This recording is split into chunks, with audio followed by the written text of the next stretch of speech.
Portland rain blurred the streetlights into soft halos outside Ryan Mercer's apartment. Inside, the kitchen smelled like toast and cinnamon oatmeal, the kind Mia called science fuel. Mia sat cross-legged at the table with a sheet of blue paper. She folded with fierce attention, pressing each crease with her thumbnail like it mattered. "Captain needs a friend," she said. Ryan poured coffee into a travel mug. Steam curled up and fogged his glasses for a second. "Captain has you? He's an otter. Otters need community." Mia lifted the half-made crane. One wing drooped. She frowned and fixed it. "Also, you need luck today." His phone buzzed on the counter. Hawthorne pitch, 10:00 a.m. Ryan stared at the reminder until the screen dimmed. He packed Mia's lunch with the quiet efficiency of repetition. Crackers, strawberries, a yogurt pouch. Then he wrote a note on a sticky pad, folded it small, and slid it into her lunchbox. "Brave looks good on you." Mia pushed the finished crane toward him. "Put it in your pocket. I can't bring a bird to work." "It's not a bird, it's a contract," she said, serious. "It says you come home." Ryan smiled, but the smile tugged at something tender under his ribs. "Deal." He tucked the crane into the inside pocket of his jacket. The paper made a faint rustle like a page turning. In the hallway mirror, he looked like a man who slept more than he did. Dark hair, clean shirt, tie knotted tight. The kind of guy people expected to have answers. He had learned to move fast without looking frantic. He had not learned how to stop missing his wife at random inconvenient moments. Mia hopped down and wrapped her arms around his waist. She smelled like strawberry shampoo. "Do you have your phone?" she asked. "Yes." "Charger?" "Yes." "Brain?" Ryan kissed her forehead. "I'm loading it." She leaned back, studying him with the same focus she used on paper folds. "If you get nervous, breathe like yoga. In through the nose, out through the mouth." "Quiet dragon," Ryan said. "Exactly. No fire in school." "My been school though." "Sub though." Jenna Park, their babysitter, and next-door neighbor, appeared at the doorframe and knocked. 3 quick taps, polite and practiced. "Morning," Mia waved. "He's doing a big meeting." Jenna's eyes flicked to Ryan. "You okay?" Ryan nodded. He trusted that nod more than any sentence. Downtown Cedar and Cone rose like a wedge of glass near the river. The lobby smelled of marble cleaner and wet coats. Ryan's shoes clicked across the floor. A bowl of peppermint sat on the reception desk. Bright red wrappers against pale stone. The elevator dinged on the 27th floor. Marketing lived up here, along with a view of the Willamette that made the city look calm, even when it wasn't.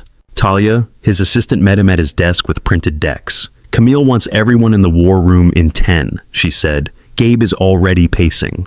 "Of course he is," Ryan said, taking the stack. The war room felt like a room holding its breath. Laptops glowed, coffee went cold.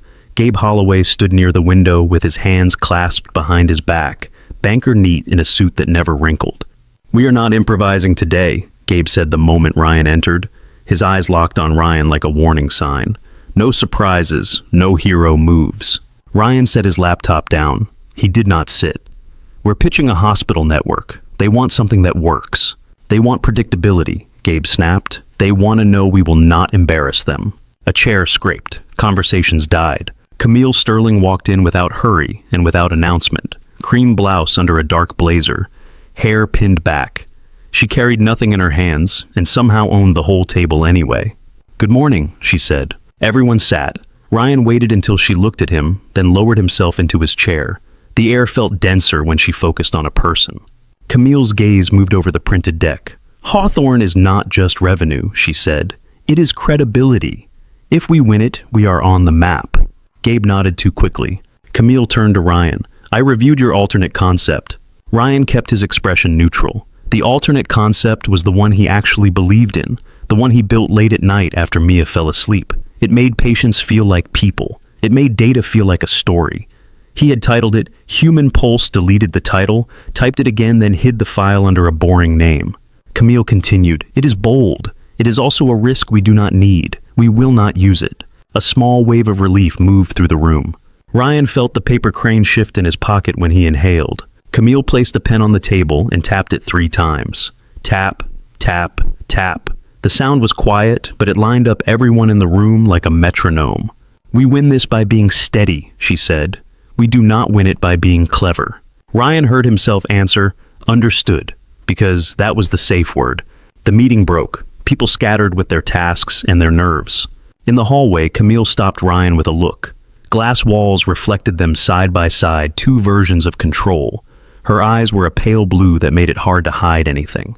"You have good instincts," she said, "but you are not the only person in the room." "I know," Ryan replied. Mama replied. Camille held his gaze a beat longer than necessary. "Do you—" Her phone buzzed. She glanced at the screen, then at him again. 10 o'clock, conference room B, no detours. She walked away, heels quiet on carpet. Ryan returned to his office and closed the door.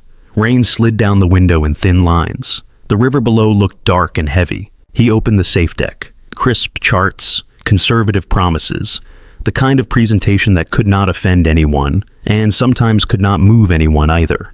Then he opened the hidden file. The first slide appeared a simple line rising and falling like a heartbeat. Ryan took Mia's crane from his pocket and set it beside his mouse. One wing leaned slightly forward like it was listening. The clock on his monitor read 9:47.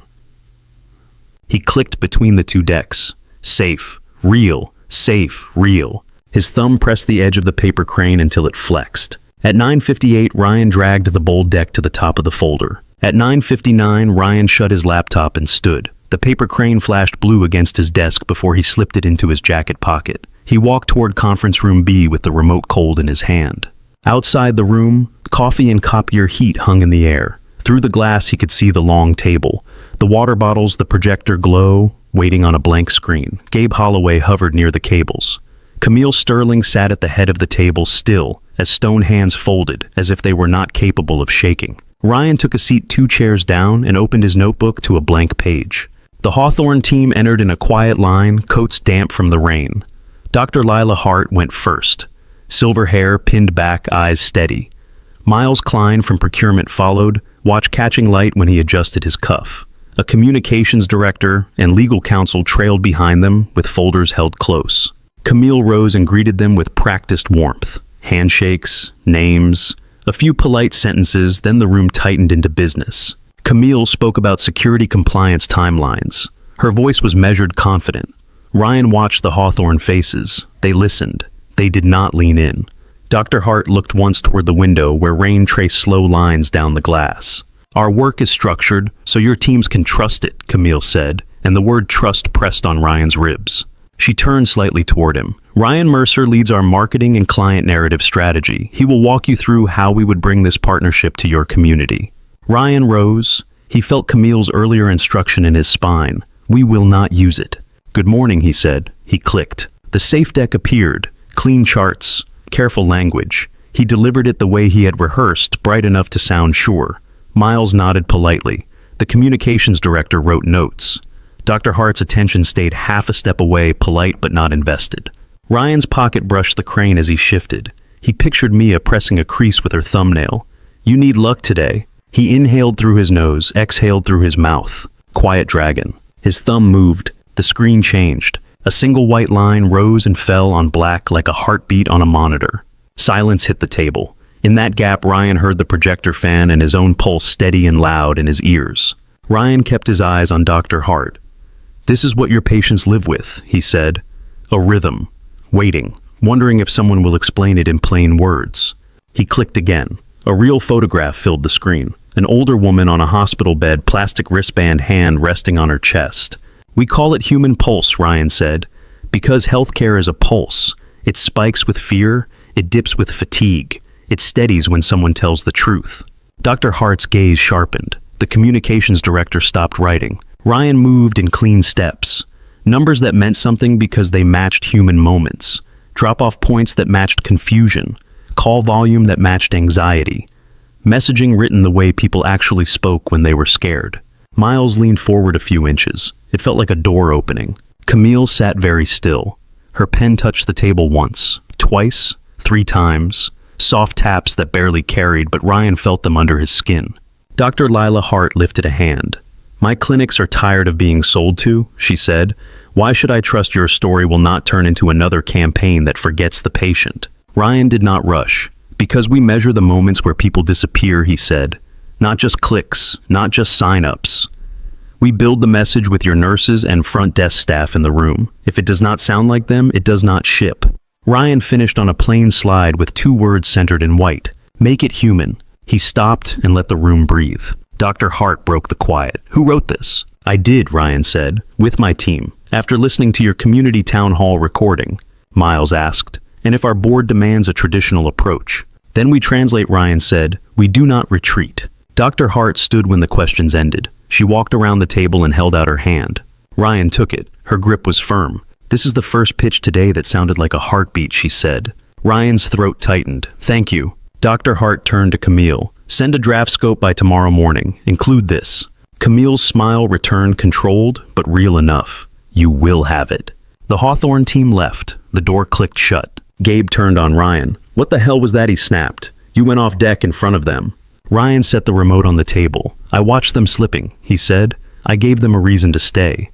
They wanted stability, Gabe said. They wanted to know who is in charge. Camille spoke without raising her voice.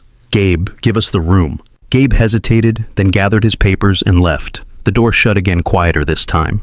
Camille faced Ryan. Up close, her calm looked like effort. You disobeyed a direct instruction, she said. We needed them, Ryan replied. And I needed my team to move with me, Camille said. Trust is not optional, Ryan. Not with clients. Not inside this building. Ryan felt heat behind his eyes, closer to fear than anger. I did not do it to embarrass you. You did not even look at me first, Camille said. The words hit because they were true. I saw Dr. Hart stop listening, Ryan said. I could not let it happen. Camille held his gaze, breathing even like she was counting. Tomorrow morning, she said, we deliver a scope. Tonight you stay at the Rosebridge Hotel where Hawthorne is staying. If they call you, answer. You do not make decisions alone again. Ryan nodded. Okay. Camille moved toward the door. Her hand paused on the handle. And Ryan, she said. Yes. Her eyes flicked to the faint edge of blue paper at his pocket. Good work in there, she said, as if the words cost her something. Then she left. By late afternoon, the rain had eased into mist. Ryan drove home. Mia met him at the door with Captain the Otter tucked under her arm, hair-damp cheeks pink from a bath. Did you win? She asked. Ryan crouched and hugged her. We did well, he said, and the way she relaxed into his arms made his chest ache. Mia searched his face. That means dinner. Ryan hesitated. Jenna stood in the kitchen already understanding.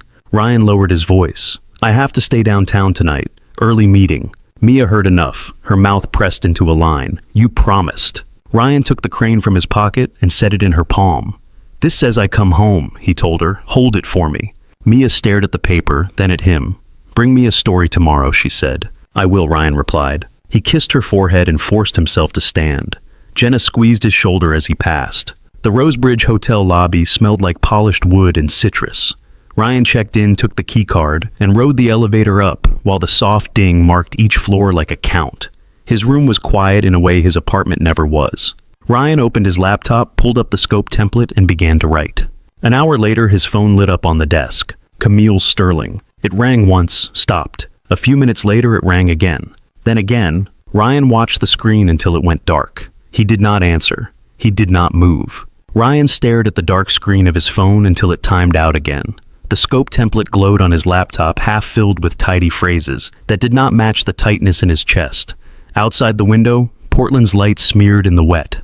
He tried to write. His fingers moved. His mind did not. He saved the file anyway, shut the laptop, and sat back. The quiet pressed in too clean, too empty.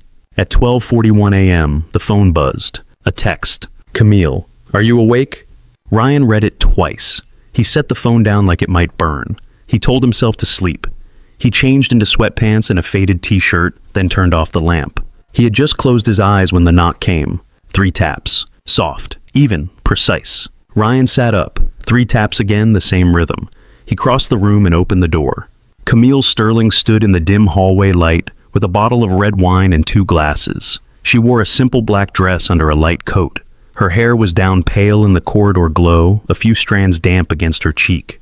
Her face looked like she had been holding herself together for hours and had decided to stop pretending for 10 minutes. Can I come in? She asked. Ryan's hand stayed on the knob, bare feet on hotel carpet, a heartbeat in his ears.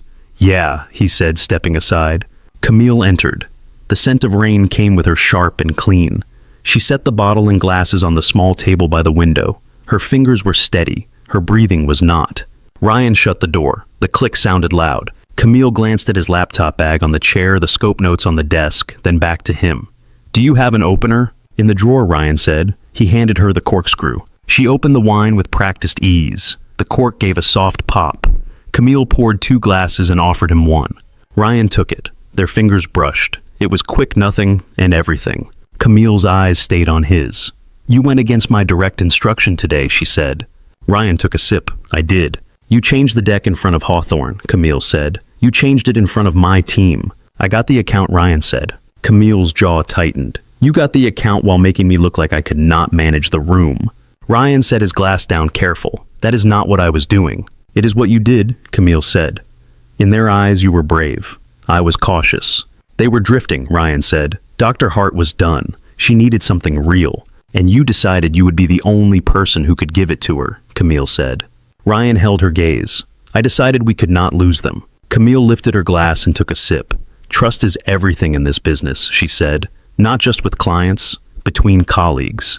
Ryan nodded. I know. Camille's mouth curved without humor. Do you? Ryan could have argued. Instead, the truth slipped out. I was scared, he said. Camille's eyes narrowed. Of what? Of losing this job, Ryan said. Because Mia needs stability, because I cannot lose the one place that keeps our life standing.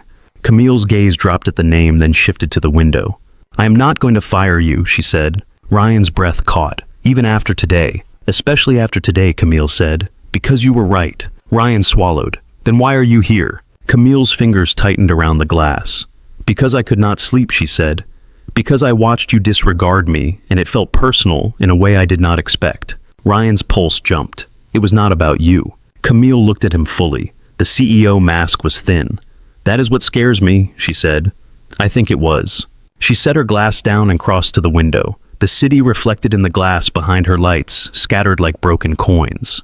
Camille spoke without turning around. When you clicked to that slide, she said everyone looked at you, like you were the only one steering the room. I was standing right there, and I felt sidelined. Ryan's throat tightened. He took a slow breath. I did not want that. I know, Camille said, and the words came out softer than the rest. That is the problem. I know your intent. I still felt it. Ryan stepped closer, not too close. I should have warned you, he said. Camille turned. Her eyes were bright in a way that had nothing to do with anger. Yes, she said. You should have. Silence settled. The air between them felt charged and careful. Ryan tried to make his voice light. You came to scold me, he said. At 2 a.m. Camille's eyes flicked to his sweatpants. You are not dressed for a scolding. You invited yourself, Ryan said. I did, Camille replied, and her mouth softened into something close to a smile. Camille sat in the desk chair as if standing made her too exposed. Tell me about Mia, she said, sudden and direct. Ryan sat on the edge of the bed. She is 7, he said. New school, new friends. Some days she acts like she is fine. Some nights she climbs into my bed like she is afraid the house will vanish. Camille listened without interrupting. It has been 3 years, Ryan added quieter, since her mom died. Camille swallowed. I am sorry, she said. Not polished, not corporate. Ryan nodded. That is why today mattered, he said.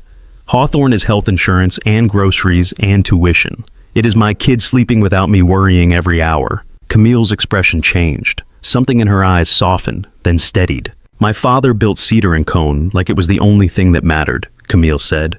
He missed birthdays. He missed dinners. He missed my mother until she stopped waiting. Ryan stayed still. My mother left when I was 16, Camille continued. She said she was tired of being second to a company. I told myself I would never become him. A quiet laugh bitter at the edges. Then I took his chair. Ryan leaned forward slightly. You do not have to repeat him, he said. Camille's eyes lifted. You do not get to say that. Why not? Because you do not know how heavy it is, Camille said. The board, the name. Every mistake feels like proof I do not belong. Ryan did not look away. You belong, he said. Camille held his gaze. For a long beat she did not move. Then she looked down as if the words had landed too close. She shifted the subject with a small breath. You laughed with Dr. Hart today, she said. You looked fearless. I was afraid, Ryan said. I just did not want them to see it. Camille's mouth curved. So you fake it. Sometimes, Ryan admitted. Do you? Camille's answer came fast, every day. The honesty warmed the room more than the wine. They talked a little after that, still cautious, but less guarded. Camille admitted she hated the kind of corporate language that sounded clever and meant nothing. Ryan told her he avoided most business podcasts because they made him feel like he was being sold something. For the first time all day, Camille laughed a short sound that surprised her as much as him. Ryan exhaled and tried again for lightness. "You are doing a terrible job reprimanding me." Camille looked at him over the rim of her glass. "Maybe that is not why I came," she said. Ryan's throat went tight. "Then why did you—" Camille opened her mouth. Her phone buzzed in her coat pocket, and she ignored it. She tried again. Ryan's phone rang, a sharper tone, the one he reserved for one number. "Jenna." He answered so fast his fingers slipped. "Jenna?" Her words came through in a rush. Ryan's face tightened, the color drained from his cheeks. "I am coming," he said. "I am coming right now." He ended the call and stood moving on instinct toward his suitcase. Camille rose immediately. "What is it?" "Mia has a fever," Ryan said, already grabbing his hoodie. His voice went clipped, controlled. It spiked. "She is asking for me." Camille reached for her coat. "We are going," she said. Ryan paused with the zipper half up. "You do not have to." "I know," Camille replied. Her voice stayed steady. Her eyes did not. "Put your shoes on." Ryan swallowed and nodded once. Camille glanced at the bottle of wine on the table and left it there. Ryan grabbed his wallet and keys. He opened the door. The hallway air hit them cool and dry. Their footsteps sank into the carpet. The elevator waited at the end of the corridor. Ryan pressed the button. When the door slid open, the soft ding sounded like a count. Ryan stepped into the elevator with Camille beside him. The doors closed on the quiet hallway, and the cab began to drop. The soft ding at each floor felt like a pulse counting down. Ryan stared at the numbers as if watching them could make time behave. Camille stood with her hands clasped in front of her. Her face was composed, but her eyes kept flicking to his phone like she expected it to ring again. Ryan unlocked it and called Jenna back the second he had signal. "Tell me her temperature," he said. Jenna's voice came through thin and tight. 103.6. I gave her the children's acetaminophen. She threw up once. She keeps asking where you are. Ryan pressed his fingertips to his forehead. "Is she breathing okay?" "Yes," Jenna said. "She's just miserable." "Keep her sitting up," Ryan said. Small sips of water. "I'm 10 minutes out." Camille watched his mouth as he spoke, as if the shape of the words mattered. When he ended the call, she asked, "Does she have any breathing issues? Wheezing, rash?" "No rash," Ryan said. "She gets fevers fast. It's happened before." Camille nodded once, filing the facts away. "Do you have a pediatrician on call?" "I do," Ryan said. "I can call after I see her." The doors opened into the lobby. The warm smell of citrus cleaner and wet wool hit them. Ryan moved fast through the marble space, his keycard still in his pocket, from checking the stupid little rectangle, suddenly useless. Outside, the air was cold and damp rain, hanging like a curtain that had not decided to fall. Cars hissed over slick streets. Camille lifted a hand, and a rideshare pulled to the curb as if she had summoned it. They slid into the back seat. The driver glanced at them in the mirror, then back to the road. The car smelled faintly of air freshener and old coffee. Ryan's knee bounced. He tried to stop it. It started again. Camille reached across the narrow space and placed her hand over his. She did not squeeze. She just held it there, steady, an anchor placed without asking permission. Ryan looked at their hands. His first instinct was to pull away, not because he did not want it, but because it felt dangerous to need it. He let it stay. Streetlights streaked past. The city looked softer at night, edges blurred by rain. Ryan watched the reflections on the pavement, red and white and gold, sliding under the tires like liquid. "I left the wine," Camille said quietly. Ryan let out a breath that sounded like a laugh, but was not. "Good call." Camille's thumb moved once against the side of his hand, a small motion that said more than comfort. It said, "I am here." Ryan swallowed. His mouth tasted like cold metal. They turned into his neighborhood, quieter streets, darker trees. The apartment building was a modest brick rectangle with a small awning over the entrance. A porch light flickered stubborn against the mist. Ryan was out of the car before it fully stopped. Camille followed coat pulled tight heels, making soft taps on the wet sidewalk. Her shoes were not built for this street. She did not seem to care. Jenna opened the building door before Ryan could unlock it. Her hair was tied up messily, face bare and worried. She stepped aside, eyes on him. "She's on the couch," Jenna said. "I tried to keep her comfortable." Ryan nodded, already moving. The apartment smelled like chamomile tea and the faint sweet scent of strawberry shampoo. The living room lamp was on. Mia lay under a blanket on the couch, cheeks flushed, hair damp along her forehead. Captain the Otter was tucked under her arm like a lifeline.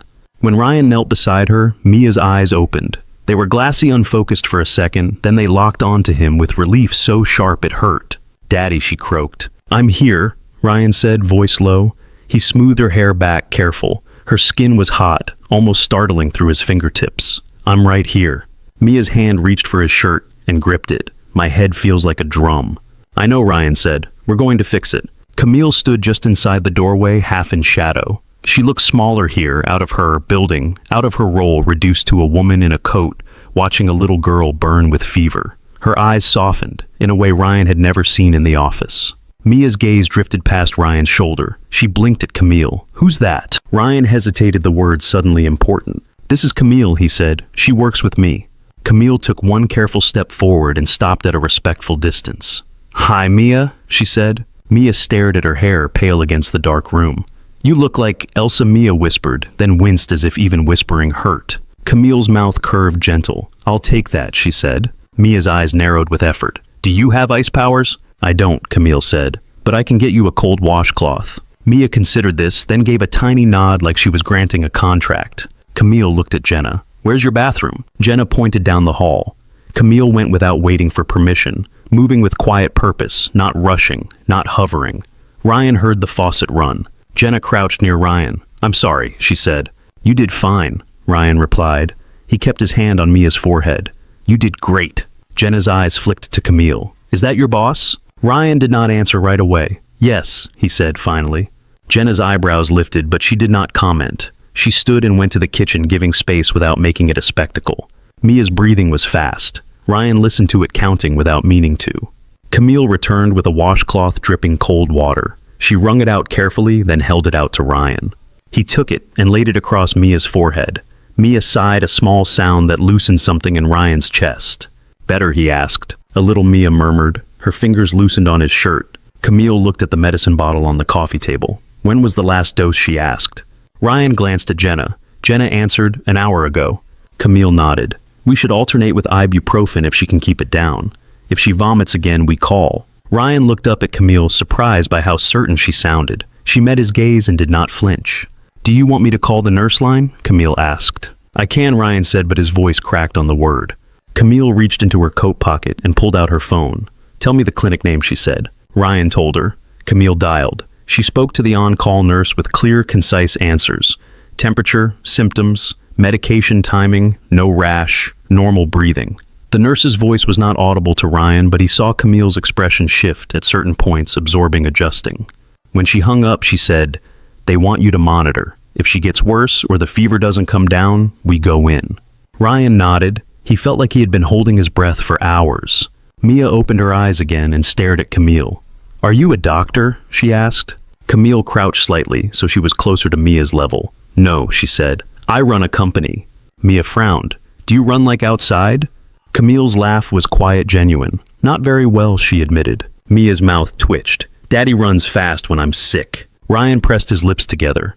He stroked Mia's hair again, careful not to touch the damp strands too much. Jenna came back from the kitchen holding a mug of tea. She set it near Ryan. "I made you chamomile," she said. "Thank you," Ryan whispered. He did not drink it yet. He did not want to move. Camille stood near the coffee table, hands at her sides. She looked around the room, the framed photo on the shelf, Mia's drawings on the refrigerator visible from the couch, a small stack of library books, a paper crane perched on the windowsill like it had been forgotten mid-flight. Ryan followed her gaze and felt an old ache tug, a life built from small routines and stubborn love. Mia's eyelids drooped, her breathing slowed a fraction. The washcloth had warmed. Ryan stood carefully and went to rinse it in the kitchen sink. Camille followed him into the kitchen. The overhead light was too bright after the living room lamp. The counter was cluttered with cereal boxes and school permission slips. A single pink sock sat on a chair like it had given up. Camille spoke quietly so Mia would not hear. "Do you want me to leave?" Ryan turned off the faucet and wrung out the cloth. Water ran down his wrists. "You don't have to stay," he said. Camille's eyes held his. "I know," she replied. The space between them felt different here than in the hotel room. No wine, no polished view, just a sink, a wet cloth, and the reality of a child's fever. Ryan's voice dropped. "Why did you come with me?" Camille's answer was simple. "Because you look like you were about to fall apart," she said, "and I didn't want you to do it alone." Ryan swallowed hard. He stared at the water dripping from the cloth. For a second, he could not trust his mouth. Camille reached past him and opened a cabinet without asking. She took out a clean towel and set it on the counter. Not a grand gesture, just competence offered. Ryan carried the cold cloth back to the couch. Mia was half asleep, Captain tucked under her chin. Ryan pressed the cloth to her forehead again and watched her relax. Jenna gathered her things quietly, checking the time. She approached Ryan and spoke low. "I can stay if you need," she said. Ryan shook his head. "I've got her," he replied. Jenna glanced at Camille again, then back to Ryan. "Call me if you need anything," she said, "even if it's stupid late." "It won't be stupid," Ryan said. "Thanks, Jenna."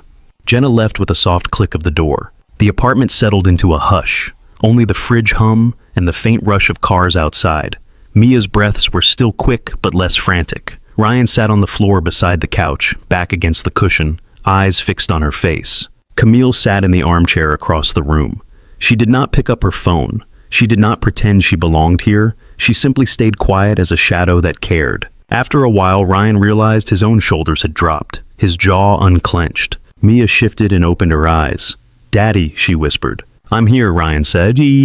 Ryan said. Mia's gaze drifted toward Camille again. Is she going to get in trouble for being here? Ryan blinked. Why would she get in trouble? Mia swallowed. Teachers get in trouble if they break rules, she said, voice thick with sleep. Camille leaned forward slightly. I won't get in trouble, she said, and your dad isn't in trouble either. Mia stared at her a moment longer. Okay, she murmured, as if that settled it. Her eyelids fell shut again. Camille's eyes met Ryan's across the room. Something unspoken moved between them, not romantic, not yet, but intimate in a quieter way. A shared worry. A shared room at 1 a.m. Ryan cleared his throat. Thank you, he said, the words too small for what he meant. Camille nodded once. Of course, she replied. Time passed in small increments. The washcloth warmed. Ryan changed it. Mia's fever began to ease barely, but enough that her breathing slowed and her face looked less tight. Camille stood pulling her coat closer. I should go, she said softly. Ryan rose slowly, joints stiff. He walked her to the door. In the entryway, the building hallway light spilled in, turning Camille's hair almost white. She looked at him, then down the hall, then back. Ryan wanted to say something that fit the night. Something that matched the way she had crossed a line she did not have to cross. Something that acknowledged the tension between them without turning it into a mistake.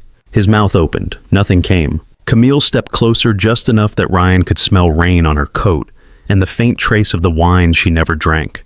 Her hand lifted, hovering near his arm, then settled lightly, a brief touch, careful and warm. Call me if she gets worse, Camille said. I will, Ryan answered. Camille nodded. She turned toward the hallway. Before she walked away, she paused and looked back once. Not long, just a glance that landed and stayed. Then she left. Ryan shut the door and rested his forehead against it for a second. The quiet returned thicker now, but it did not feel empty the way the hotel room had. It felt occupied by the shape of something that had happened. He went back to the living room and sat beside Mia again. Her hand found his sleeve in her sleep and held on. Ryan watched her chest rise and fall, slow, steady. On the coffee table, Captain stared up at the ceiling with stitched eyes. Beside him, a blue paper crane sat where Mia must have placed it earlier, its creases sharp, its wings slightly lifted, as if it had been waiting for him to notice. 3 mornings later, the apartment smelled like orange peel and disinfectant wipes, the kind of clean that meant someone had been worried. Mia sat upright at the table in her pajamas, hair-brushed cheeks still a little pale. She was working on a new crane with careful hands. The fever had left her slow, but it had not touched her focus. Ryan watched her for a moment with his coffee cooling in his mug. Her breathing was even. No glassy eyes, no heat pouring off her skin. The quiet in his chest did not feel like relief yet. It felt like the first unclenched finger. Do I look normal? Mia asked without looking up. You look like you're plotting, Ryan said. I am, she replied. Captain needs a nurse. Ryan smiled and reached for her lunchbox. He packed it the same way as always, like routine could bolt the world to the floor. Crackers, strawberries, yogurt. A new sticky note folded small and tucked inside. Mia pushed a fresh crane toward him. This one is for the building, she said. The building in, Ryan asked. So, it stops being mean and making you stay away at night, she said, as if his office tower had opinions. Ryan swallowed. I'll put it somewhere safe. Mia watched him closely. Did Elsa stay with you? Ryan froze for half a second, then recovered. Camille helped, he said. She made phone calls. She brought a cold cloth. She was kind. Mia nodded once, satisfied. Kind is good. Jenna arrived with 3 quick taps on the doorframe, the familiar rhythm that made Ryan's shoulders drop. She stepped in with a tote bag and a careful look. How's our patient, Jenna asked. Mia sat taller. I lived, she announced. Jenna grinned. I see that. Ryan walked Mia to the elevator and waited until the doors closed. Mia pressed her palm against the glass as it slid shut, then vanished with a small wave. When Ryan returned upstairs to grab his laptop, his phone buzzed with a work notification. Hawthorne wanted the scope draft by noon.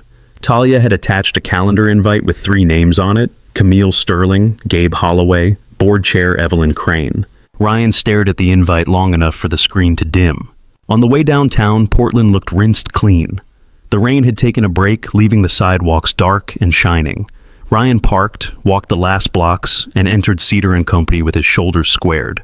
The lobby smelled like espresso and wet wool. The receptionist nodded, eyes brighter than usual. Big week, she said. Ryan answered with a polite smile and took the elevator up. The 27th floor was loud in the way success made a place loud. People walked faster. They spoke with more certainty. Ryan passed 2 junior analysts who stopped talking when he came close, then started again with lowered voices. He caught a few words. Pulse, Hawthorne, bold. He reached his office, shut the door, and opened the scope template. He worked until the words stopped being English and became shapes. Around 10, a small package appeared on his desk. No return address on the outside, just his name in neat handwriting. Talia's head popped in. This came up with the mail, she said. No clue. It's not ticking. Good to know, Ryan replied. Talia smiled. Also, Hawthorne's comms director asked for your direct line. She said, and I quote, "You sound like you've met a real patient." Ryan exhaled, half laugh, half tension. Send her through. Talia left. Ryan opened the package. Inside was a children's book with a glossy cover. The Bridge That Learned to Hold. A slim box of colored pencils sat beneath it, arranged like a little toolkit. There was a note on thick white paper. For Mia. She seems like the kind of kid who fixes corners. See. Ryan read it twice. He touched the paper, then closed the book gently, as if the sound might break something. He was still staring at the note when 3 taps came at his office door. Tap, tap, tap. Ryan looked up. Come in. Camille Sterling stepped inside. She wore a tailored white suit that made her look like she belonged on a magazine cover. Hair pinned back, face composed. The same Camille who had held a cold cloth in his kitchen at 1 in the morning, standing under bright light beside a sink full of water. She closed the door behind her. How's Mia? She asked. Ryan cleared his throat. Back at school, he said. Still dramatic, but in a healthy way. Camille's shoulders eased a fraction. Good. Ryan lifted the book. This was you. Camille nodded. I asked a bookstore clerk what kind of book a stubborn 7-year-old would like. She's gonna love it, Ryan said, and he meant more than the book. Camille's gaze moved across his desk. Scope drafts, call notes, a printed agenda for the board meeting. Her eyes lingered on the small blue paper crane Ryan had placed beside his keyboard, a quiet thing that looked out of place among spreadsheets. You kept that, she said. It showed up, Ryan replied. Camille sat in the chair across from him. She did not cross her legs. She held her hands on her knees like she was anchoring herself. Ryan, she said about the other night. Ryan's stomach tightened. He chose the safest angle, the angle that kept doors closed. It was a rough night, he said. We were both exhausted. Camille's eyes held his steady and unblinking. I did not come to your hotel because I was exhausted, she said. Ryan's breath caught. He stared at the corner of the book instead of her face. Camille's voice lowered, controlled but honest. I came because I could not stop thinking about you. Ryan's mouth went dry. He forced himself to look up. Camille continued, not as my marketing director, not as a problem to solve, as a man. The air in the room shifted. The building sounds outside the door dulled, as if the hallway had stepped away. Ryan swallowed. Camille, he said, and his voice came out rough. There are 1,000 reasons this is complicated. I know, she replied at once. The company, the board, your daughter, the fact that I signed your bonus. Ryan flinched at the last one, not because it was untrue, but because she said it first. Camille watched his reaction and softened her tone. That is why we have to handle it clean, she said. Ryan leaned back in his chair. His pulse beat in his throat. What does clean look like? He asked, even as he knew. Camille took a breath. We disclose to HR, she said. We document it. I recuse myself from decisions that impact you directly. Compensation, promotion, discipline, assignments tied to your role. Gabe can sign off where needed. The board chair will be informed through proper channels. Ryan's jaw tightened. That sounds like a spotlight. It is a flashlight, Camille said. It keeps us from doing anything that can be twisted. Ryan looked down at the crane. Its wings were sharp, precise, like Mia's creases, like 3 taps on a door. What about your reputation, Ryan asked. Camille's mouth curved slightly, but there was no humor in it. People already have opinions about me, she said. Let them have one more. Ryan shook his head once. You do not get to take all the heat, he said. Camille's eyes flicked to his.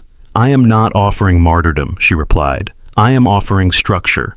Ryan stared at her hands. No rings, neat nails, a faint indentation on her finger from holding a pen too long. He remembered those hands steady on his in the ride share.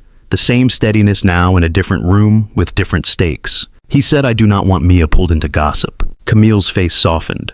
Neither do I, she said, which is why we keep her out of the building. We keep her out of photos. We keep her out of anyone's mouth. Ryan let out a slow breath. And us, he said.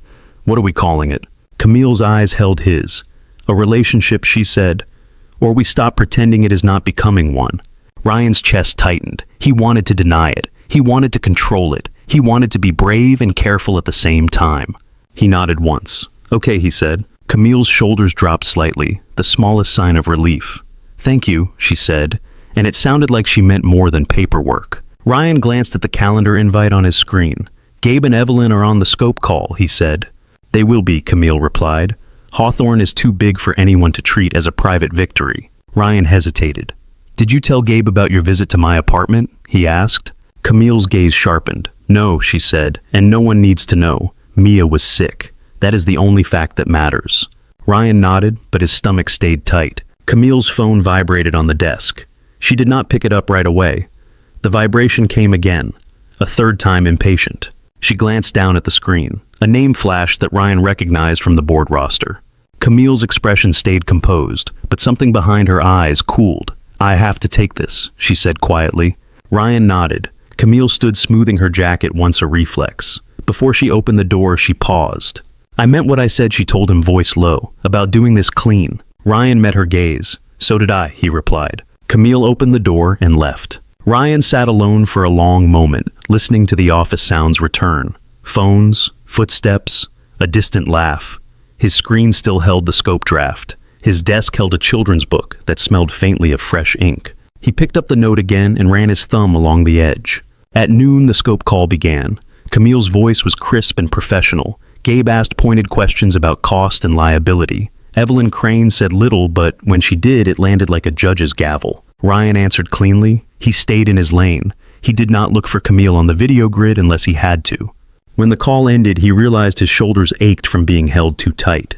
His inbox refreshed. A new message appeared at the top. No sender name, only an address made of random letters and numbers. Subject line Rosebridge. Ryan's hand went still on the mouse. He clicked. The email contained one line of text. Nice suit for a late night.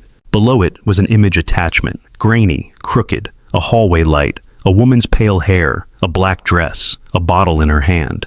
The timestamp in the corner read 2:07 a.m. Ryan's throat went dry. He stared at the screen until the pixels blurred, then glanced at his office door as if he could hear 3 taps coming through the wall. Ryan kept the email open until his eyes felt gritty. He did not reply.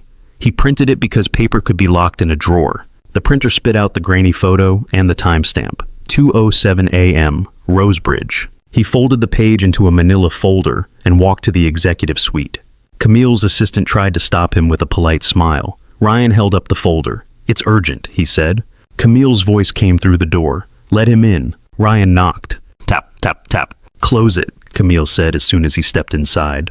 He did then set the folder on her desk and slid the printout toward her. The photo lay between them like a bruise. Camille read the line once. Her eyes moved to the timestamp. Her face stayed calm, but her fingers tightened.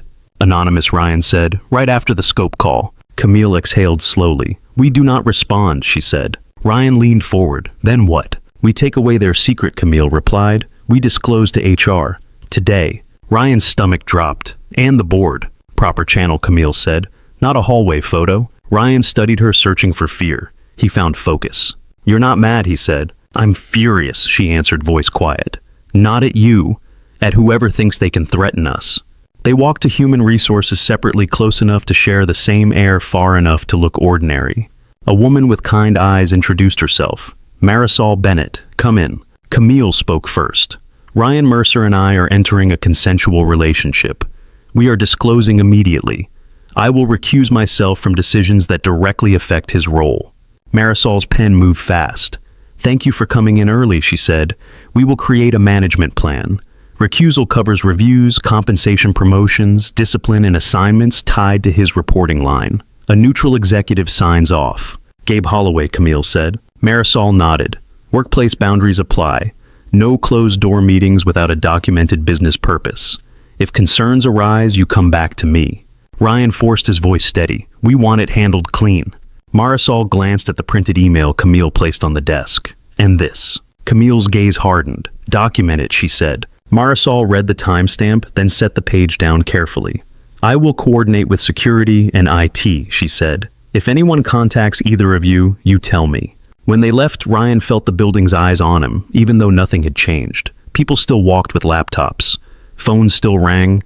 The air still smelled like coffee and carpet glue. He still felt exposed. In the hallway by a window, Camille finally looked at him without the office mask. I'm sorry it landed on you, she said. Ryan shook his head once. It landed on us. Camille held his gaze. Yes, she replied. Ryan's phone buzzed. A photo from Jenna filled the screen. Mia smiling, Captain tucked under her chin, hot chocolate foam on her lip. The caption read, She called me a villain for saying no to sprinkles. Ryan exhaled and showed Camille. Camille's mouth softened. She looks better. She is, Ryan said. After a beat, he added, You wanted to meet her. Camille nodded. Somewhere she feels safe. Saturday market by the river, Ryan said. No suits, no titles. Agreed, Camille replied. That night, Ryan read Mia the new book that had arrived for her. Mia traced the picture of a bridge with her finger, then pressed a paper crane into his palm. For your pocket, she said, so you come home. By Friday, the office felt sharp around the edges. Congratulations came too bright, smiles too quick. At 6:18 p.m., Ryan's phone buzzed.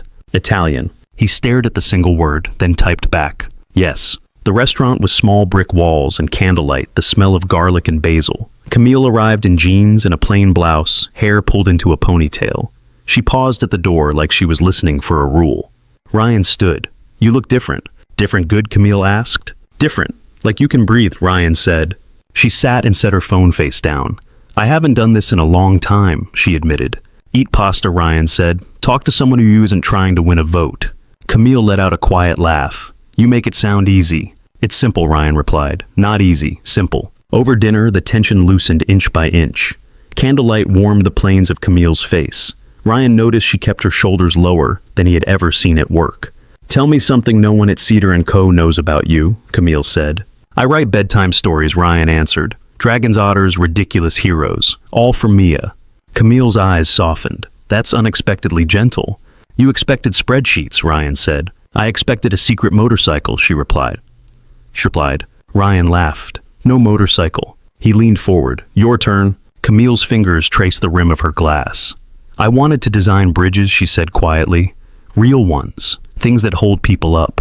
Then my father got sick, and the company became my responsibility. Ryan held her gaze. You don't have to hold it alone. Camille's throat moved as she swallowed. That sounds like an offer. It is, Ryan said. Outside, the air was cold and clean. Ryan reached for her hand and held it steady. Camille did not pull away. Thank you, Camille said. For what Ryan asked? For not asking me to be impressive, she replied. For letting me be a person. Saturday came with low clouds and a thin wind off the river. The market smelled like roasted nuts and wet wool. A guitarist played under a striped canopy. Mia spotted Camille first and stopped short yellow raincoat bright against the gray. Captain was tucked under her arm.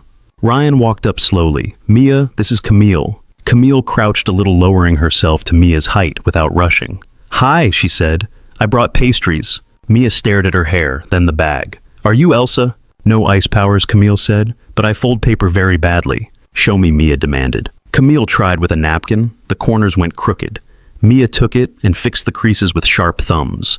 You have to press harder, Mia instructed. Yes, ma'am, Camille said. Said. Blah. Mia held out Captain. He's nervous. Hold him. Camille accepted the otter with both hands careful. Hello, Captain, she said. Mia nodded once, satisfied. Mia chose a pastry and bit into it like she had earned it. Sugar flaked onto her lip. Camille pulled a tissue from her pocket, then hesitated, eyes flicking to Ryan as if asking permission without words. Mia watched Camille like a scientist watching a new experiment. After a second, she leaned forward and let Camille wipe the sugar away. Camille's hand was gentle, quick, and then she retreated, giving space again. Mia chewed, thinking. "You're not scary," she said at last. Camille blinked. "I'm not," she replied, voice careful. Mia nodded, satisfied with her own conclusion, then grabbed Ryan's hand and tugged him toward a honey stall. "We need the cinnamon one," she declared. They walked through stalls of apples and jars of jam. Mia talked about science class and how the heart was a muscle that worked even while you slept. Camille asked questions like she meant them, and Mia answered with the confidence of a person who had never met a bored. At the edge of the market, a man offered newspapers. Camille took one and folded it under her arm without reading. Her phone buzzed. She glanced down. Her expression tightened, then smoothed into calm. Ryan noticed the corner of the newspaper, one bold word visible before Camille tucked it closer. Cedar. Camille looked up at Ryan, face composed. "Let's get her the honey," she said. Ryan nodded, and they moved with the crowd. The crowd at the market thickened near the river walk. Rain held off, but the air stayed wet, the kind that clung to coats and hair. Mia bounced between stalls like her body had stored up motion during the fever and was spending it all now. Ryan walked beside her with a paper bag of honey jars and a warm pastry tucked under his arm. Camille kept pace on Mia's other side, careful not to crowd her close enough to catch her if she slipped. At the edge of the market, a gust lifted the corner of the newspaper under Camille's arm. Ryan saw the headline in bold, two words that made Camille's shoulders tighten. Marrow Capital. Camille tucked the paper closer and lifted her chin as if the wind had offended her. Mia pointed at a stand full of glass ornaments. "Those look like tiny planets," she said. "They do," Camille replied, voice steady, but her eyes drifted toward her phone again. Ryan watched her thumb hover over the screen without tapping. He did not ask in front of Mia. He simply shifted closer until their sleeves brushed a small contact that said he had noticed. Camille glanced at him, a quick look that held a silent request. "Not now." Ryan nodded once. They bought Mia a small glass heart filled with glitter. Mia held it up to the light and smiled when it flashed. "That's my heart," she announced. Ryan laughed. "Your heart is not full of glitter." "It could be," Mia said, serious. "If you eat enough sugar." Camille's laugh came out soft and surprised, then faded as her phone buzzed again. She finally checked it just a glance. The color drained from her mouth. She locked the screen and slid the phone into her pocket. "Everything okay?" Ryan asked quietly. Camille looked at Mia, then back at Ryan. "Work," she said. One word tight. Mia tugged Ryan's hand. "Can we go home now?" she asked. "Captain needs a nap." Ryan nodded. "Yeah, let's head out." Camille walked them to their car. She knelt to Mia's level and adjusted Mia's raincoat zipper with careful fingers. "Thank you for teaching me paper cranes," Camille said. Mia squinted at her like she was deciding something. "You still need practice," Mia replied. Camille nodded. "I do." Mia held up the glitter heart. "You can borrow my heart if you need it," she said, then yawned hard. Camille's eyes warmed. "I will remember that," she said. Ryan opened the car door for Mia and buckled her in. When he turned back, Camille was already stepping away, her phone in her hand. Now her expression sealed. "Camille," Ryan called softly. She paused. "I have to take this," she said, and lifted the phone to her ear as she walked toward her own car. Ryan watched her go, then climbed into his car and drove home with Mia humming to herself in the back seat. That evening, Mia fell asleep early, Captain tucked under her chin, the glitter heart perched on her nightstand like a tiny lamp. Ryan stood in the doorway a moment, listening to her breathing. Steady, even. He closed the door and checked his own phone. 3 missed calls, all from Gabe Holloway. A 4th call came in as he stared at the screen. Ryan answered. "Gabe? Are you with Camille?" Gabe asked. No greeting, no softness. "No," Ryan said. "I'm home." "Good," Gabe replied. "Stay there. Do not call her. She's in emergency meetings." "What happened?" Ryan asked. Gabe exhaled a sharp sound. "Marrow Capital filed today. They're in. They're loud. They're pushing for control." Ryan's mouth went dry. "How much do they have?" "Enough to make noise and convince skittish people," Gabe said. "And they're already implying leadership risk." Ryan swallowed. "Leadership risk. You know what that means," Gabe said. "I'm telling you as a courtesy. Keep your head down." The call ended. Ryan stood in his kitchen with the lights off, the city glow leaking through blinds. The hum of the refrigerator sounded too loud. He did not call Camille. He texted instead, one line. "If you need anything, I'm here." He sent it and set the phone down. On Monday morning, Cedar & Co. felt different the moment Ryan walked in. The lobby screens were tuned to financial news. A photo of the building filled the display glass and steel looking pristine. A scrolling line of text beneath it talked about activist investors and strategic alternatives. The elevator dinged on the 27th floor, and the hallway buzzed with clipped voices. People were pretending to be calm. They were failing. Talia met Ryan at his desk, face pale. "War room," now she said. "Board chair is here." Ryan grabbed his notebook and walked fast. In the war room, Gabe stood with legal counsel and the head of security. 2 laptops were open to the same article. Marrow Capital had taken a stake and had issued a public letter. Camille stood at the end of the table. Her posture was perfect. Her eyes looked like she had not slept. Evelyn Crane sat near the head, hands folded, chin lifted. Her gray hair was smooth, her expression carved. When Ryan entered, Evelyn's gaze landed on him and stayed there a fraction too long. Camille spoke first. "Marrow wants a proxy fight," she said. "They want seats. They want control. They will say anything to get it." Legal counsel slid a page forward. "They're framing this as poor governance and stagnant valuation," he said. "They will push for a sale or leadership change." Gabe tapped the table with a knuckle rapid. "They're already calling clients." Camille's voice stayed calm. "We protect Hawthorne. We keep delivery tight. We do not let noise touch execution." Evelyn finally spoke. "Noise becomes leverage when leadership appears compromised," she said. The word compromised hung in the air. Ryan felt Camille's attention shift, not toward him, but toward the shadow his presence created in other people's minds. Camille met Evelyn's gaze. "My leadership is not compromised," she said. Evelyn's mouth did not move much when she replied. "Perception is a currency, Camille. Spend it carefully." Gabe cleared his throat. "We have a press request. They want to comment on internal governance and executive stability." Camille's jaw tightened. "We respond with facts. Nothing else." Evelyn looked to Ryan again. "Mr. Mercer," she said, tone polite and sharp. "You led the Hawthorne pitch." "Yes," Ryan replied. "Congratulations," Evelyn said, as if the word tasted like obligation. "You will ensure Hawthorne hears nothing but confidence." "I will," Ryan said. Evelyn's gaze moved to Camille. "And you," she said, "will ensure your house is in order." Camille did not blink. "It is." The meeting broke into action. Legal drafted statements. Security reviewed access logs. Gabe called finance. Camille took a call from an unknown number and ended it with a quiet, controlled finality. Ryan returned to his office and sat down, but he did not open the scope. He opened a blank document and began to write a message to the marketing team. Short, direct, no drama. "Keep working. Keep client promises. Keep your heads down." He deleted the last phrase and replaced it. "Keep your work clean." He sent it. By noon, rumors moved like weather. Ryan heard his name once in the hallway, not spoken to him, spoken around him. He heard Camille's name more. He heard phrases that made his stomach twist. Conflict, distraction, power. Marisol from HR emailed Ryan and Camille separately with the finalized management plan. It was formal, clinical, necessary. It would protect them and expose them at the same time. Ryan signed and sent it back. In the afternoon, Camille called a leadership meeting. She stood at the front of the room with a slide that showed nothing but a timeline and tasks. She did not mention Marrow's letter. She did not mention gossip. She talked about priorities, execution, and client trust. Her voice filled the room like a wall. Ryan watched the employees. They leaned in, not because of the words alone, but because of the steadiness beneath them. Afterward, in the corridor, Camille walked past Ryan without stopping, her face composed for the cameras that did not exist but could appear at any second. When she reached her office door, she paused and knocked before entering. 3 taps. Ryan did not know if anyone noticed. He noticed. That night, the building stayed lit on the executive floor. Ryan finished a Hawthorne draft at his desk, eyes burning, then checked the time, 10:46 p.m. He stood, grabbed 2 coffees from the empty kitchen, and rode the elevator up.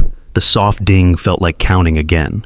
At Camille's door, he tapped 3 times. Tap, tap, tap. A moment, then her voice. "Come in." Camille sat at her desk with papers spread out like a storm. Financial models, legal notes, a printed copy of Marrow's letter marked with red pen. Her hair was down now, slightly tangled, and there were shadows under her eyes she could not control. She looked up when Ryan entered, and for a second the CEO mask slipped, just enough to show fatigue. Ryan set a coffee on her desk. "You forgot to eat," he said. Camille's mouth twitched. "Did I?" she replied. He sat in the chair across from her, careful to keep distance the way the HR plan demanded. Even alone, the rules clung. Camille stared at the coffee as if it were an accusation. "They're coming for me," she said quietly. Ryan kept his voice low. "They're coming for control," he replied. "You're in the way." Camille's eyes lifted. "And you," she said. "They will use you, if they can." Ryan felt the air tighten. "Let them try," he said. Camille shook her head once. "No," she said. "I will not let you become collateral." Ryan leaned forward a little. "I'm not fragile," he said. Camille's gaze flicked to his hands, then back to his face. "I know," she said. "That's not the point." Ryan wanted to reach across the desk and touch her hand the way she had touched his in the ride share. He did not. He stayed in his chair. He kept his hands to himself. "What do you need from me?" he asked. Camille exhaled slowly. "I need Hawthorne to feel safe," she said. "I need employees to feel steady. I need the board to stop smelling fear." Ryan nodded. "I can handle Hawthorne," he said. "I can handle messaging." Camille's eyes softened, then hardened again as another thought landed. Evelyn is watching everything she said. She's looking for a crack. Ryan said, "Then don't give her one." Camille's laugh was quiet and humorless. "Cracks happen when you're tired," she said. Ryan glanced at the stack of papers. "Then sleep," he replied. Camille stared at him, a long look that carried gratitude and frustration in the same breath. "You sound like someone who has no board," she said. "I have a 7-year-old, Ryan answered. "She's worse." Camille's mouth curved just a little, and for a moment the room felt warmer. Then her phone buzzed again, a message then another. Camille read them, and her face closed. Ryan watched her. "What is it?" he asked. Camille set the phone down careful. "They're forcing a special board session," she said. "Tomorrow morning." Ryan felt his pulse jump. "About you?" he asked. Camille met his eyes. "About the company," she said. "About control." She stood and walked to the window. The river below was dark, reflecting city lights and broken lines. She rested her forehead against the glass for a second, a private motion she did not know Ryan could see. When she turned back, her voice was steady again, but something in her expression had changed. Not fear, decision. Ryan rose. "Camille," he said softly. She looked at him, and the room seemed to narrow to the space between their breaths. "I have a move," she said. Ryan did not ask for details. He only said, "I'm here." Camille held his gaze, then nodded once, as if that was permission she needed. Ryan left her office a few minutes later, with the building quiet around him and the elevator ding counting him down through the floors. Outside, the air was cold and clean. He drove home, checked on Mia sleeping with Captain, and sat at his kitchen table with the lights off. His phone buzzed near midnight. Camille's name lit the screen. Ryan answered on the first ring. "Camille," he said. On the other end, her breath came in controlled, measured pulls, like she was holding herself together with sheer will. "I need you to listen," she said. Ryan sat at his kitchen table with the lights off, the only glow coming from the hallway, where Mia's nightlight spilled a thin stripe onto the floor. His coffee mug was cold in his hands. "I'm listening," he said. "They forced a special session," Camille replied. 8 a.m. Marrow wants authorization to explore a sale. They're calling it strategic alternatives. They're selling fear. Ryan swallowed. Evelyn will like anything that sounds clean. "She likes certainty," Camille said. Papers shifted on her end, then the faint click of a pen. Tap, tap, tap. Marrow is offering her a shortcut. I'm not taking it. Ryan waited. "I have a plan," Camille said. "We accelerate Pulse, but we stop treating it like a campaign. We build it as a platform. Hawthorne becomes the flagship, not just a logo on a slide. We lock in long-term value, and we pair it with a defensive move so Marrow cannot force a quick exit." The words were crisp, but her breath was tight. "What do you need from me?" Ryan asked. "I need the story to match the math," she said. "I need the board to see why this is not a panic pivot. And I need you to tell me I'm not turning into my father." Ryan looked down the hall toward Mia's door. He pictured Camille in his kitchen, calm hands on a wet cloth, then Camille in a boardroom pen tapping like a metronome. "You're not doing it to avoid people," Ryan said. "You're doing it to protect them." Silence, then a quiet exhale. "Say it again." "I believe in you," Ryan said. "Whatever you decide, I'm with you." Her voice softened. "Thank you." "Send me everything," Ryan said. "I'll build what you need." They ended the call. Ryan checked on Mia. She slept on her side with Captain tucked under her chin, the glitter heart on her nightstand catching the nightlight and throwing tiny specks onto the wall. Ryan kissed her forehead and went back to the table. He opened his laptop and worked until the words blurred into shape and rhythm. Pulse as product, Hawthorne as proof, trust as the spine. He kept the slides clean, the language plain. No hero moves, just truth that could be measured. Before dawn, he slipped a paper crane into his jacket pocket and drove downtown. Cedar & Co. was quiet at that hour, marble and glass holding its breath. The elevator dinged at each floor, steady and slow. Camille met him outside the war room. No blazer, hair down, a thin sweater that made her look human and tired. Ryan turned the laptop toward her. They read in silence, shoulders nearly touching without touching. Camille stopped on a slide with a patient quote paired with a retention curve. "That's it," she said. "It's the hinge," Ryan replied. Gabe arrived with legal counsel and a face full of dread. "We're on," he said. Evelyn seated. Camille straightened into the CEO mask sliding into place. She looked at Ryan, voice low. "Thank you." Ryan nodded. "Go win." The boardroom was bright and cold. Rain drew straight lines down the windows behind Evelyn Crane. Merrow's representative sat 2 seats down from her, smiling like he already owned the view. Ryan took a seat along the side wall with the other executives. Observers. Quiet. Evelyn tapped her pen 3 times. Tap, tap, tap. The room stilled. Merrow spoke first, numbers dressed up as concern. Underperformance. Opportunity. Leadership risk. He never said Camille's name, but he did not need to. When he sat, Evelyn turned. "Ms. Sterling." Camille rose. "I won't sell Cedar & Co. for a fast premium that leaves clients holding the loss," she said. "And I won't run this company as if trust is a line item." The first slide appeared, a simple heartbeat line on black. Camille spoke in clean blocks. Pulse as a platform, not a slogan. Hawthorne as the anchor. A timeline that showed delivery, not wishful thinking. A defensive move that kept Merrow from forcing a short-term sale. Questions came sharp. Camille answered without heat. Evelyn asked, and the narrative foundation. Camille's eyes flicked briefly toward Ryan, then returned to the table. "My team," she said, "under my direction." Ryan kept his face neutral, but something in his chest loosened. She had not offered him to the wolves. The Merrow representative leaned forward. "This is a gamble." Camille met his gaze. "It's a commitment," she said. Ballots were handed out. Pens scratched paper. The staff member collected them in a black folder. Rain tapped the window. Ryan felt his pulse in his throat. Evelyn counted lips moving slightly, then looked up. "The board approves the plan," she said. A breath moved through the room. Camille stayed still, then nodded once as if locking the decision into place. Across the room, Ryan met her eyes. He held the look steady, nothing flashy just there. 3 weeks later, Hawthorne signed. The confirmation email arrived late in the day. The office reacted with a restrained kind of joy, the kind that still checked the hallway before it smiled. That night, Ryan took Camille to the same small Italian restaurant, brick walls and candlelight and basil in the air. Camille wore jeans and a simple coat, the ring on her finger catching the flame when she lifted her glass. "To courage," Ryan said. "To partnerships," Camille replied, and her smile reached her eyes. They ate slowly. They talked about Mia's science class and Captain's imagined career as a nurse. Camille admitted she had tried to fold a paper crane again and had almost thrown it across her kitchen. "I'll show you," Ryan said. "Good," she replied. "I like instructions when they aren't yelled." After dinner, they walked by the river. City lights broke on the water and moved with the current. Camille's hand found Ryan's and stayed there. They stopped where the path grew quiet. "These months," Ryan said, voice low, "have been the happiest I've had in a long time."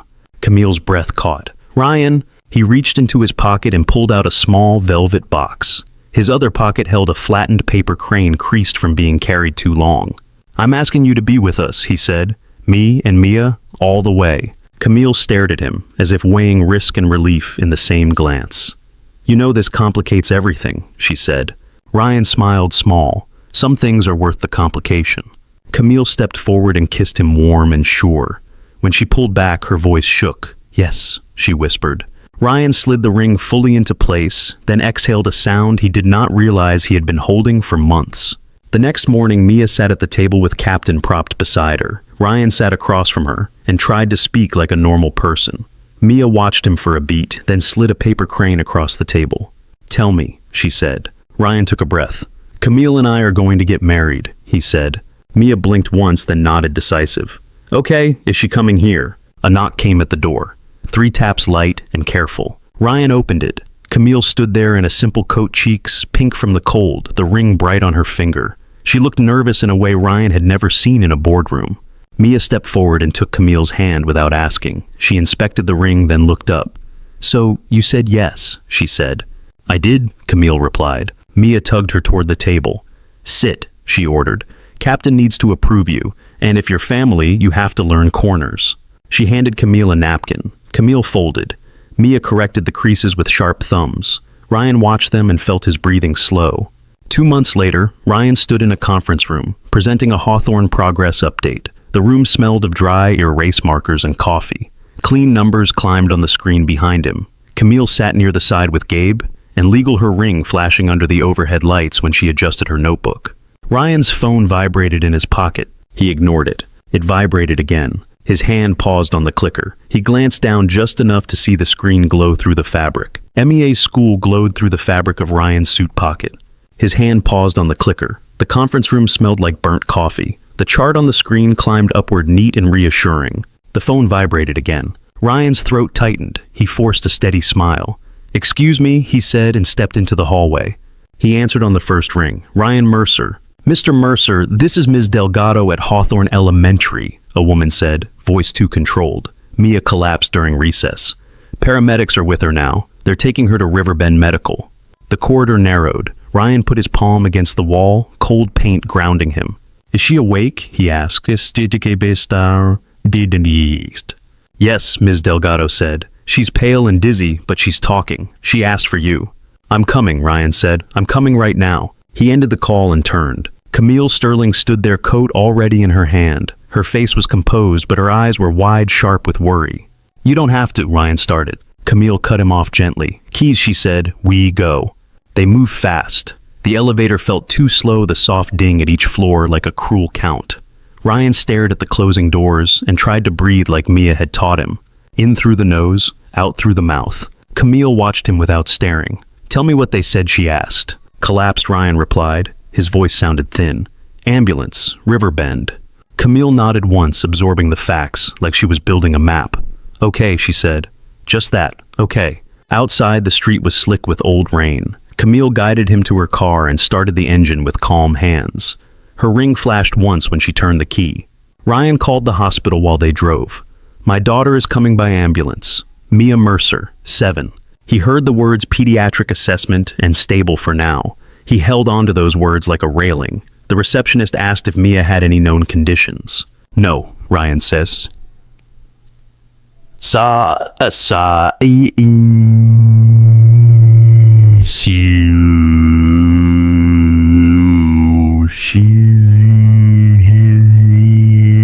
The lie felt heavy as soon as he said it, as if the universe could hear. At Riverbend Medical, fluorescent light hit them hard. The emergency entrance smelled of antiseptic and wet coats. Ryan ran to the desk. "My daughter," he said. "Mia Mercer." The receptionist typed, then looked up. "Pediatric assessment," she said. "They'll bring you back." Ryan's hands shook. He shoved them into his pockets and felt paper. A blue crane crushed at the wing. He pulled it out and pressed the crease with his thumb until it sharpened again. The paper did not obey him. He remembered Mia's voice, serious and sure. "It says you come home." Camille's voice was low beside him. "I'm calling pediatric cardiology," she said. "Camille," Ryan whispered. She looked at him. "This is me not standing still," she said, and went back to the call. A nurse appeared. "Mr. Mercer." Ryan followed her through double doors. The hallway beyond was filled with beeps and soft footfalls. Mia lay on a narrow bed, cheeks pale, hair damp at her temples. Captain the Otter was tucked under her arm. Jenna sat nearby, hands clenched, eyes red. "Mia," Ryan said. Her eyes found him. Relief crossed her face, then she winced and brought a hand to her chest. "Daddy," she whispered. Ryan took her hand. It felt cooler than it should. "I'm here," he said, and his voice broke anyway. Jenna stood quickly. "She just went down," she said. 1 second she was running, then she sat, then she slid. She came back fast, but she looked confused. "You did everything right," Ryan said, though the words felt too small. A doctor stepped in, calm and brisk. "I'm Dr. Lin," she said. "Mia, can you tell me your name?" "Mia Mercer," Mia said. "Any pain?" Dr. Lin asked. Mia frowned. "My chest feels funny," she said, "like a flutter." Dr. Lin nodded without drama. "We're going to run tests," she said. "An EKG, blood work, and imaging. We need to rule out heart rhythm issues." The phrase heart rhythm made Ryan's stomach drop. Camille stood at the foot of the bed, present but careful. "Hi, Mia," she said softly. Mia blinked at her. "Hi, did I miss science?" "We'll get you back to it," Camille said. "I'll bring you a report." Mia's mouth twitched almost a smile. Then her eyes slid closed again, exhausted. Nurses placed sticky leads on Mia's chest. The monitor came alive, green lines, and a steady beep that made Ryan's own heart feel too loud. Dr. Lin studied the printout. Her eyes narrowed a fraction. She stepped out, then returned a few minutes later. A gentle knock on the curtain pole came 3 quick taps before another doctor entered. Tap, tap, tap. "This is Dr. Sato, Pediatric Cardiology," Dr. Lin said. Dr. Sato nodded at Ryan. "Mr. Mercer, we have findings we need to discuss." Mia went to imaging. Ryan followed until a nurse stopped him at a door marked "Staff Only." He stood there with his hands empty, trying not to imagine every worst thing at once. Camille stood beside him, shoulders squared, phone silent, in her hand. When Mia returned sleepier from medication, Dr. Sato asked to speak privately. They moved into a small consultation room. The air smelled like sanitizer and paper. Dr. Sato pulled up an image on the screen, a heart gray and ghost-like, pulsing in a loop. "Mia has a congenital heart condition," he said, "an anomalous coronary artery. It can reduce blood flow during exertion and trigger fainting." Ryan stared at the image. "She has a heart defect," he said. "Yes," Dr. Sato replied. "It went undetected because she had no symptoms, until now." Ryan's breath came shallow. "What happens now?" he asked. "We monitor her," Dr. Sato said, "and we plan surgical correction. It is complex, but it is treatable. I do not want her running or playing until it is corrected." Ryan pictured Mia on the playground, yellow raincoat flashing. His hands went numb. Camille's voice was steady. "Who would you want operating?" she asked. Dr. Sato answered carefully. "Outcomes are best at specialized pediatric centers. Seattle Children's is strong. Stanford is strong. We can coordinate transfer." The thought of cost rose in Ryan's throat, thick with shame. He saw grocery receipts, rent, school fees, and the thin margin he lived inside. Camille looked at him, once sharp, then back to Dr. Sato. "Start the transfer process," she said. "Also schedule a consult with Dr. Patel at Seattle, tonight." Back in Mia's room, the monitor beeped steadily. Mia slept with Captain pressed to her cheek. Ryan sat in the plastic chair and watched her breathe, counting without meaning to. Camille stood near the window phone to her ear. "I need pediatric cardiac surgery," she said. "Urgent. I need Dr. Patel on consult. I will handle logistics." She stepped into the hallway and made more calls. Ryan heard her say, "Lawyer." He heard her say, "Trust." He heard her say, "No, this is not negotiable." Jenna hovered at the door. "I can pick up her backpack," she whispered, "and her jacket. The school office has it." Ryan nodded. "Thank you." Night fell outside, but the room stayed bright. Ryan stepped into the hallway to breathe and made it 3 steps before his legs gave out. He slid down the wall and sat on the cold tile. His hands covered his face. The sobs came silent, shaking his shoulders. "I can't lose her," he whispered. Camille's shoes approached soft on the floor. She knelt beside him and wrapped her arms around his shoulders, firm and careful. "You won't," she said. "We won't." Ryan pulled back enough to see her face. "I can't ask you to do this," he said. "You're not asking," Camille replied. "I'm telling." "This is my kid," Ryan said, voice raw. "Yes," Camille answered. "And she is my family too." Camille stood and offered him her hand. He took it and let her pull him up. A tablet was propped near Mia's bed later that night. Dr. Patel appeared on the screen, calm and direct. He explained the repair in plain language. He spoke of risks without softening them. He spoke of numbers without cruelty. Ryan asked, "How long?" "Several hours," Dr. Patel said. "We plan carefully. We take good care of her." Mia stirred and blinked awake. "Am I in trouble?" she asked. "No," Ryan said. "Your heart has a part that needs fixing." Mia frowned. "Do I have to be asleep?" "Yes," Camille said gently. "You'll take a nap, and when you wake up, we'll be right here." Mia turned toward Camille. "Will you stay with Daddy?" she asked. "So he's not alone." Camille swallowed hard. "I promise," she said. "I won't leave his side." Mia relaxed. "Good," she murmured. "He needs someone to take care of him, too." After Mia fell asleep again, Ryan and Camille stood by the window. Their reflections hovered over the dark glass. "I don't know how to do this," Ryan said, voice low. Camille's hand found his. One breath, she replied, then the next. The plan shifted. Riverbend could host the surgery with Dr. Patel flying in. Camille handled paperwork in hallways and on clipboards. She set up a trust in Mia's name, then looked Ryan in the eyes and said, "Stop worrying about money." Ryan tried to protest. Camille did not raise her voice. She did not need to. The argument ended. The day before surgery, Mia asked for colored pencils. She drew a bridge with 3 arches and a little blue crane on it. "This is the way home," she said. Camille watched, eyes soft. "That's a good bridge," she said. "It holds people," Mia replied and yawned. That night, the monitor beep stayed steady. The glitter heart sat on the windowsill, catching city light and throwing tiny specks onto the wall. "Are you scared?" Mia asked. "A little," Ryan admitted. but the doctors know what they're doing. Mia looked at Camille. Stay with him tomorrow, she said. I will, Camille replied. I promise. In the morning, the corridor filled with motion. The air smelled like metal and soap. Mia wore a tiny gown with cartoon stars. She clutched Captain and held a paper crane. For you, she told Camille, and placed it in Camille's palm. Camille closed her fingers around it carefully. I'll keep it safe, she said.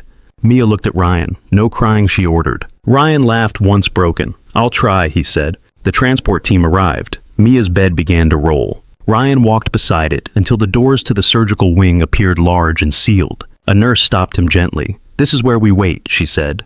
Mia reached for Ryan's hand. He squeezed her fingers careful. I'll be right here, he told her. Mia nodded once. Captain's stitched eyes faced forward like he was brave for her. The doors opened. Mia's bed rolled through. Then the doors closed with a soft seal that sounded too final. Ryan stood still, hand raised as if he could hold the air in place. Camille's arm slid around his waist and held him up. In Camille's fist, Mia's crane crinkled softly. Ryan listened to the air system hiss and tried to match his breathing to its slow, steady, obedient again together. The waiting area outside the surgical wing was too bright and too cold. The chairs were vinyl that stuck to the back of Ryan's legs when he shifted. The air smelled like hand sanitizer and cafeteria fries, like two worlds colliding and neither winning. A clock hung above a muted television. The second hand moved with quiet confidence. Ryan hated it. Camille sat beside him, close enough that their shoulders touched. Her hand stayed on his forearm, not squeezing, just present. In her other hand, Mia's paper crane was cupped carefully. The blue paper softened at the edges where her fingers had held it too long. A nurse came by once and asked if they wanted water. Ryan nodded, then forgot to drink it. The cup sweated onto his palm. Hour one passed, then two. The hospital sounds became a loop, a distant cartwheel squeaking, a soft overhead page, the hiss of an automatic door. Ryan tried to count breaths. He tried to stare at the floor and not build pictures in his head. The pictures built themselves anyway. Camille did not fill the quiet with false comfort. She did not say it will be fine. She sat with him and let the fear be real without giving it the power to take over. Around the third hour, Ryan's phone buzzed. Jenna. He stepped into a side hallway and answered. Jenna. How is she? Jenna asked, her voice tight. In surgery, Ryan said. The word felt wrong in his mouth. They started a little over 2 hours ago. There was a pause, then Jenna whispered, Tell her I'm saving Captain's spot on the couch. Ryan's throat tightened. I will, he said. He ended the call and leaned his forehead against the wall for a second. The paint was cool. He stayed there until his hands stopped shaking, then returned to the waiting area. Camille looked up when he sat back down. She did not ask what the call was. She simply turned her palm upward, offering it. Ryan slid his hand into hers. How are you holding up? Camille asked quietly. Ryan stared at their linked fingers. Her ring caught the light when she moved. I don't know, he admitted. I'm trying to be steady. I'm failing. Camille's thumb moved once along his knuckle, slow and grounding. You're here, she said. That's steady. The fourth hour brought a new wave of exhaustion. Ryan's eyes burned from not blinking enough. His stomach felt hollow, but the idea of food made him nauseous. A volunteer offered coffee. Camille accepted 2 cups without asking Ryan. She placed one in his hands like an instruction. Drink, she said. Ryan sipped. It was bitter and stale. It did not matter. The warmth in his throat reminded him he was still in his body. In the 5th hour, the surgeon's assistant came out and spoke to them. The update was short and careful. Progress is as expected. No complications so far. We are still working. Ryan nodded like he understood the words. Camille asked 2 questions, both precise. The assistant answered, then disappeared behind the sealed doors again. As the 6th hour settled in, the building seemed to slow. The television loop repeated the same weather report. Outside the windows, clouds moved in gray sheets. Portland's rain returned quiet and patient. Ryan watched water streak down the glass and thought of the morning Mia first folded a crane for him. Her small hands, her sharp creases. The way she spoke with absolute certainty about luck and home. He pulled the crushed crane from his pocket. Its wing was bent. The paper softened from being handled too much. He tried to straighten it and failed. He held it anyway. Camille noticed. She gives you those, she said. Ryan nodded. It started after my wife died, he said, voice low. Mia couldn't name what she was afraid of. So, she folded something she could hold. Camille's gaze stayed on the paper. And you held it for her, she said. Ryan looked at Camille's hand around Mia's crane. Now, you are holding one too. Camille's throat moved as she swallowed. I want to be the kind of person who holds, she said, not the kind who lets go because it is inconvenient. Ryan's eyes stung. He blinked hard. You already are, he said. Hour 7 arrived with a heaviness that felt like punishment. Ryan stood and paced because sitting made him think too much. He walked to the water fountain, took a sip, walked back. The routine was pointless. It kept him from falling apart. Camille stood when he stood. She paced with him, not matching his speed, just staying near. When he stopped, she stopped. When he started again, she followed. At some point, Ryan realized he had not prayed in years. Not since the day he held his wife's hand in a hospital room and listened to machines do their indifferent work. He found himself whispering anyway, not eloquent, not brave, just a request raw and simple. Please. Camille did not comment. She just pressed her shoulder against his firm and warm. The 8th hour crawled. A nurse walked by and smiled in a way that tried to be kind but could not promise anything. Ryan watched the sealed doors. He watched them like watching could force them open in the right direction. Then the doors opened. A man in blue scrubs stepped out, cap in his hands. His mask was off. His face looked tired, but his mouth was not grim. Before he came fully into the waiting area, he paused and tapped slightly on the glass of the consul's room door beside them. Tap, tap, tap. The sound was small. It cut through everything. Ryan froze. Camille's fingers tightened around his hand. The surgeon stepped closer. Mr. Mercer, he said. Ryan tried to speak and failed. He managed a nod. She did beautifully, the surgeon said. Her heart is strong. The repair went as planned. Ryan's knees threatened to fold. The room tilted. Camille's arm slid around his waist and held him upright. He grabbed the back of a chair with his free hand like it was a lifeline. Can we see her? Ryan asked, and his voice cracked on the last word. In a little while, the surgeon replied, She is in recovery. She will be sleepy. There will be monitors and tubes. It looks frightening, but it is normal. We will take you back as soon as she is stable enough. Ryan nodded again hard. The surgeon continued with details, but Ryan only caught pieces. Good blood flow, good rhythm, monitoring overnight, activity restrictions for a while, follow-ups, normal life with care. Normal life. The phrase landed like warmth after a long winter. When the surgeon left, Ryan turned into Camille's shoulder and finally let the sound out. A sob that was half laugh, half collapse. Camille held him with both arms steady as a wall. She's okay, Ryan whispered. Camille's voice shook for the first time. Yes, she said, she is. They sat in the waiting area for another stretch of time, but the air had changed. The light still hurt. The chairs were still awful. The smell was still disinfectant and fries. None of it mattered. A nurse came to escort them. Ryan's steps felt unsteady, like his legs were relearning how to work. In recovery, Mia looked smaller than ever. Her hair was tucked under a cap. Her face was pale, but her breathing was smooth. The monitor beeped steadily, a calm rhythm that made Ryan's chest ache with gratitude. Captain sat near her pillow, placed there by a nurse, or Camille, or someone who understood what mattered. Ryan stepped to the bedside and took Mia's hand, carefully mindful of the tape and the wires. Her fingers twitched around his. Mia, he whispered, I'm here. Her eyelids fluttered. She did not fully wake, but her mouth moved. A soft sound, almost a word. Camille leaned close on the other side. You did it, she whispered. You were brave.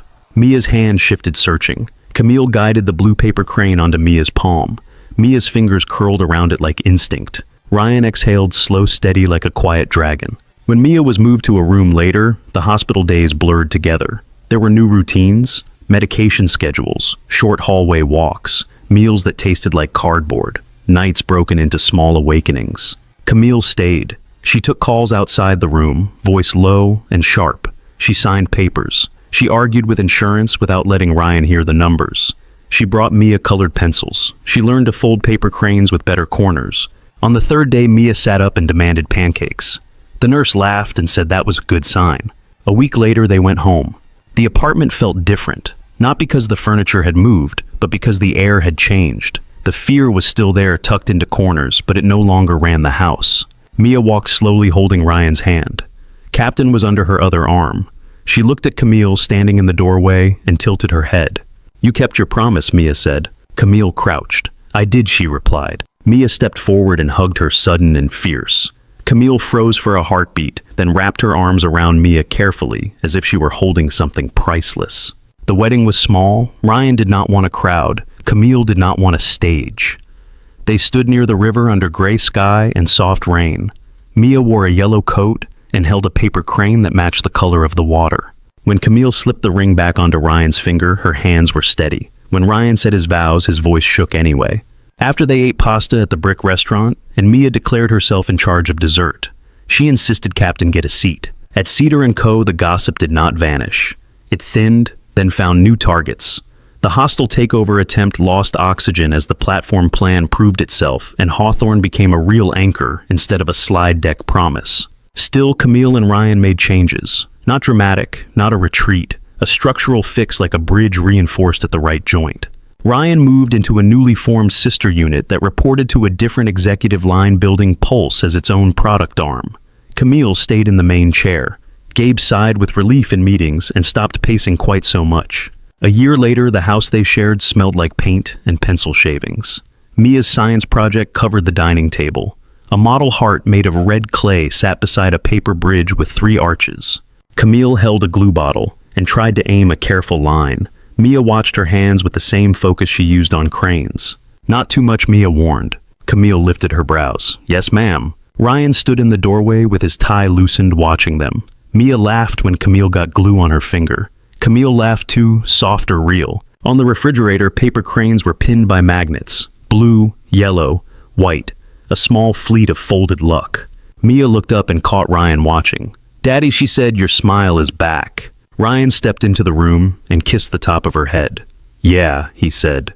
Camille reached for his hand without looking, her fingers laced with his natural, now-like breathing. Outside, rain ticked gently on the window. Inside, the monitor beep was gone, replaced by the small sounds of living. Scissors snipping paper, a pencil scratching a label, a child's steady laugh. And on the table, a paper crane sat with its wings lifted, corners sharp, holding its shape. Thank you so much for listening to today's story.